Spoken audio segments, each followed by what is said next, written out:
Hi everyone, this is Emily Leiphart from Art from the Heart. Welcome to our 10th video for the Too Many Cards video series. Kaylin and I are hopping along with Studio Katia for their September 2018 release blog hop, so be sure to visit our blogs for all the details. There are a lot of prizes to be won, so be sure to check it out. Studio Katia is our generous sponsor today, and we're excited to be playing with the Holiday Village stamp set and coordinating dies. These little buildings are so cute, and I love the fine details. The set includes so many extras like trees, snow piles, smoke, stars, snowflakes, and the most adorable little snowman. They can be colored in so many different ways and arranged for an endless range of scenes. I love that the sentiments cover the entire range of occasions from winter, Christmas, even a simple hello and welcome to the neighborhood, through to the new year.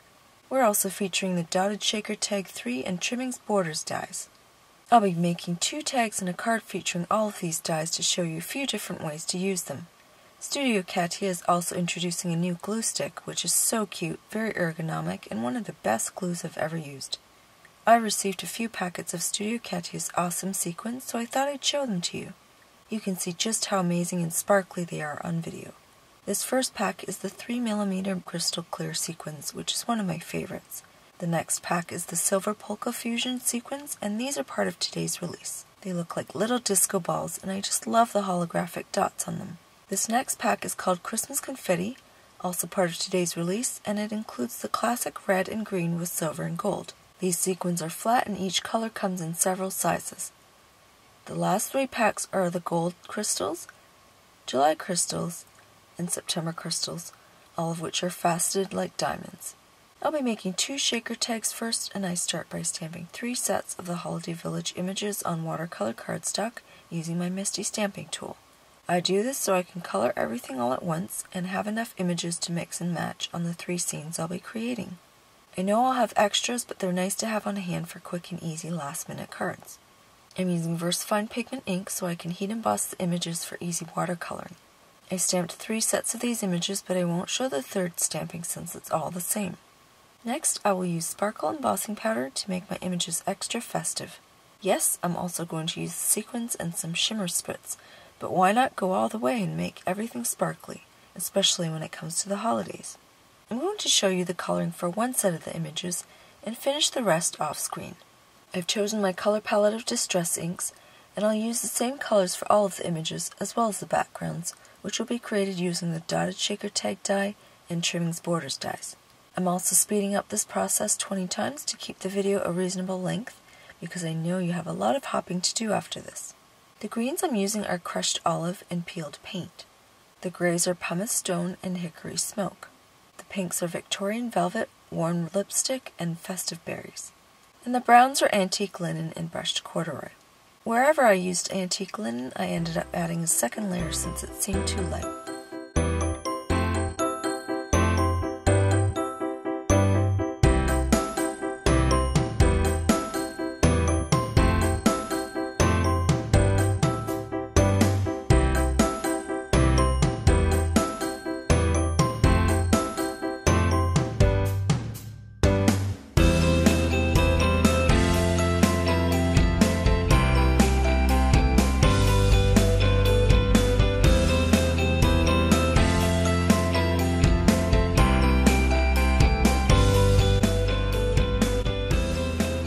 After all my images are colored and dried, it's time to die cut them. As with all of Studio Katia's dies, they fit perfectly around the outline of each image, making it easy to line up, and I love the small white borders. The smoke puffs don't have dies, and since my projects will have lots of layers, I will hand cut them. Now that all of the images are ready, I can start to create the tags and cards. I start by cutting several of the tag bases. I'll be using these for the back of the tags as well as the front panel where the shaker window will be cut from, as well as the hills in the foreground. To create the first window, I lay the base down and die cut the window from it. The die cuts a double pane, but you can use this window in at least 3 different ways. The first is to simply use it the way it's cut. You can use this window to place a sentiment in one of the windows and images in the other, or a sentiment in one and shaker sequins in the other. If you don't want that bar in the middle, here's what you do. You take that same die and shift it a little to one end, partially die cutting it so that the sides cut off the bar. You You just want to slide it gently along the existing dots until you feel the dots line up and catch. That way you know you won't be die cutting extra dots. You need to make sure that your cutting plate only covers the part you want to cut, which is the part of the die placed over the bar. If you wanted to extend the height of your window, you could cut out the entire die on the second pass. To create the hills, I use the trimmings borders on a base so the outer 3 sides line up nicely with the existing 2 panels. The sides of the tag slope inward a bit towards the top of the tag, so I had to use tape when I flipped the panel 180 degrees to use the other edge of the die to create the second set of hills. I used the 2 grays to sponge the hills as well as the bottom of the double paned tag. Then I used tumbled glass, peacock feathers, and evergreen bough at the tops of the tags for the sky. I have to sponge both layers of the tag since the background will show through the shaker windows. I start with the lightest shade of blue and add the 2 darker shades for depth. When I'm done sponging, I use the nozzle from my shimmer spritz to add splatter to all of the panels. After blotting the panels with paper towel, you can see where the splatter has wicked away the ink and left behind shimmery dots. I love it. Using score tape, I adhere the second hill to the front panel. Now I can start playing around with all of the images and decide where to position them before stamping the sentiments and creating the sequin pockets. To create the sequin pockets, I adhere acetate to the back of the windows with score tape. I should have stamped the sentiment before attaching the acetate since I'm going to heat emboss the sentiment to match the images. It doesn't matter too much here, but it would have been better to not heat and risk warping the acetate. I was just too excited about assembling the shaker tag that I got ahead of myself. Aren't the crystal clear sequins amazing? They're so shiny. After the 2 panels are attached, enclosing the sequins, I can use glue dots to adhere the houses and pop up the front hill on the tag with foam tape. My second tag will feature the new Silver Polka Fusion sequins. These are so unique and I really love them. The dotted shaker tag includes a semicircle for stringing ribbon, but I want to use cord, and since my tag is quite busy, I didn't want to add more piercing details.